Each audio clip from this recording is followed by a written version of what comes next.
Hello and welcome to another lesson about Bluefort's license and subscription app, embedded in Microsoft Dynamics 365 for finance and supply chain, otherwise known as finance and operations apps. So in the previous lesson we discussed accrual schemes and how you can accrue a subscription revenue over a period of time using the billing posting profiles of Lisa.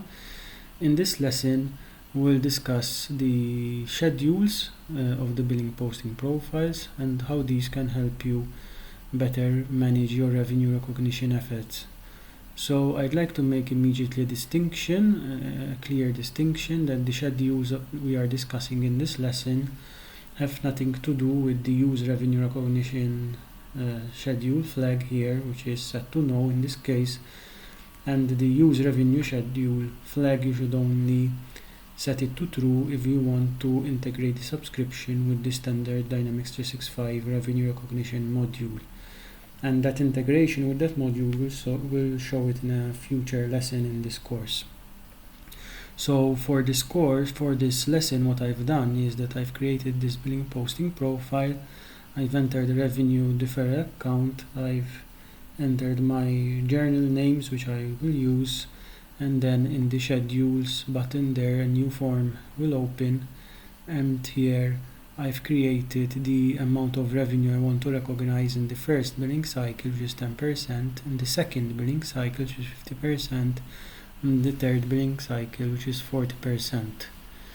It is important also to understand that this is just here specifying what percentage of the revenue to recognize per billing cycle, but is in no way influencing the number of cycles your contract or your subscription will have.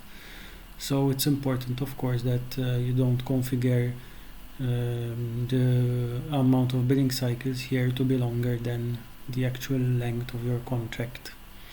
There's also the functionality to copy records in case you have a lot of billing cycles here which you'd like to cover with revenue recognition. And the percentage amount is also copied just in case you need an equal allocation across multiple copied records. And of course, after copying the records, you could still override specific percentages.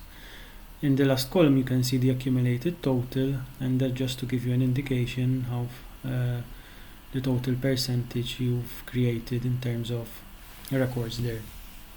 So in this case, my accumulated total is 100%, so by the end of the third cycle I would have accumulated recognized 100% of my revenue.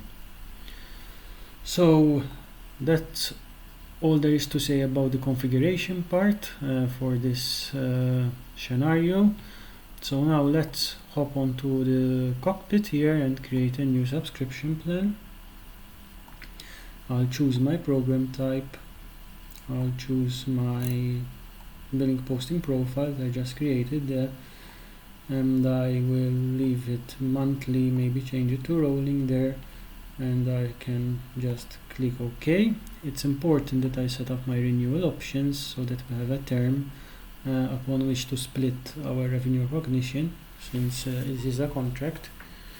So we'll start our contract for the 1st November, and it will be a 12 fixed cycle, so it will be a term of 12 months of 1 year, and then we can optionally also make it auto renew to itself the contract after the 1 year expires. So I will just click OK there. Now I can create my plan lines. I will find this item, for example this Teams license here. I can put in my quantity. I'll just leave it quantity 1 for simplicity's sake, so we understand what's happening in terms of numbers.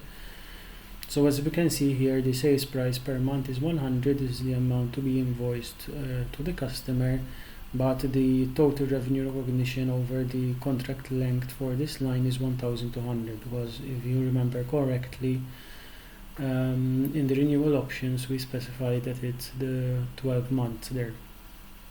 So 12 months times 100 is 1200. If you'd like to override this value and you'd like to put in a custom value, of course you can do that, and same applies to the cost recognition.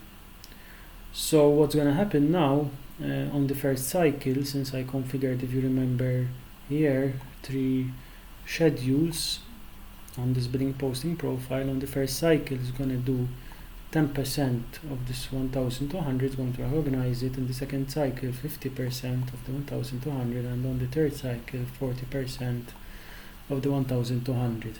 And in that way you'll have a clear demarcation between what's being invoiced to the customer and what's being actually recognized. So I'll just go ahead and click OK. I can publish my subscription plan and I can run the master process, and one action, sales order invoice action, is generated. I can firm the action either from here or from the top, and here now my action is firmed and I can go ahead and post this invoice. So if you recall in the previous lesson, what it did at this point was it grabbed the invoice amount and accrued it over a number of months according to the accrual scheme of Standard Dynamics. But in this case it did something different. It still posted the invoice, of course, because we need to send that to the customer, but what it did, it also created a journal with some postings. And if we refresh our audit trail here,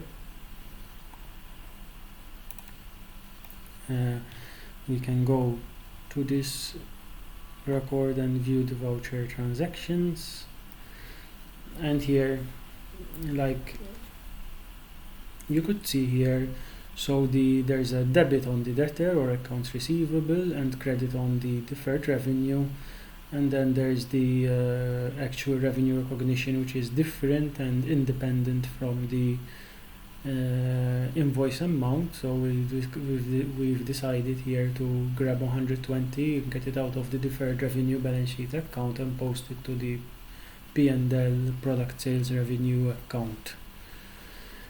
And as you can see here, there is no accrual, so there is no posting which is covering a number of months, but we're simply recognizing the revenue as per our schedule that we defined on the posting profile.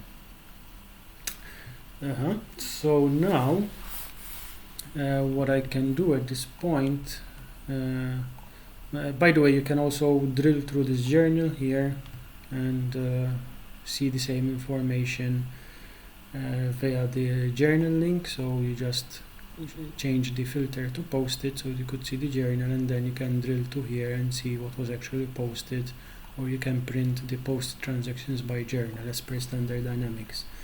And that's the same functionality like going to the audit trail.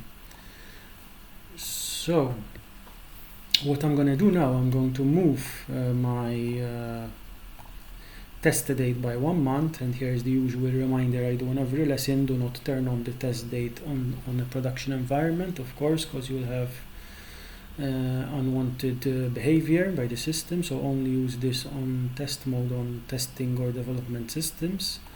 I'll save my new test date, so now it's like we are in the next month. So I'm going to rerun the master process. I'm going to firm the action and post. So now we're processing the second cycle. So now again I will refresh my audit trail.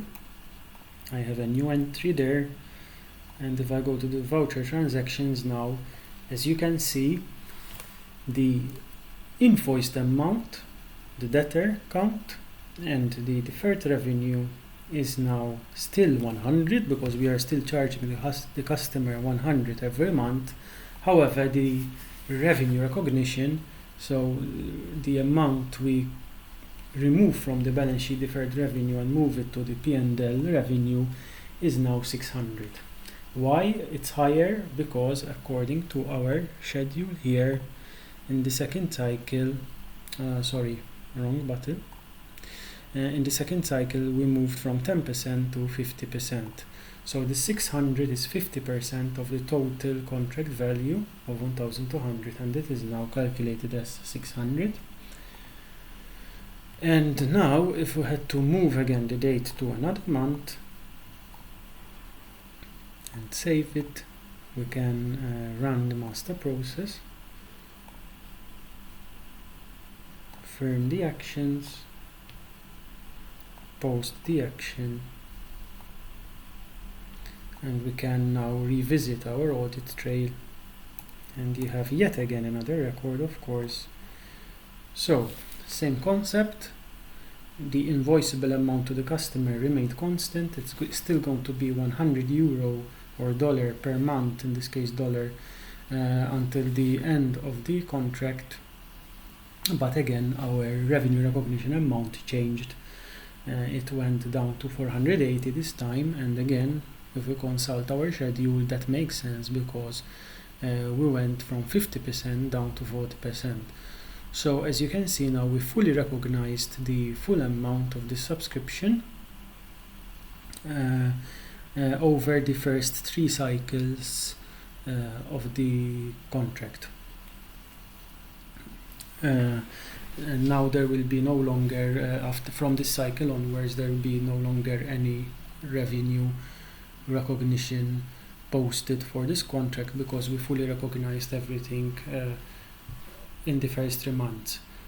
Now, of course, the values you put in here in the schedule depends on the performance obligation calculation, which are done by your accountants or your auditors or financial controllers in order to be aligned with your IFRS 15 performance obligation. So this brings us to the end of this lesson. I really hope you enjoyed it and that you can see the flexibility which we provide in Lisa with the billing posting profile schedules, and also I hope you can appreciate and contrast the difference between this approach and the accrual scheme approach, which we showed in the previous lesson. The next few lessons will also be about revenue recognition, so if you're interested about the topics of revenue recognition, please also consult the next few lessons which are available in this course. Thank you very much.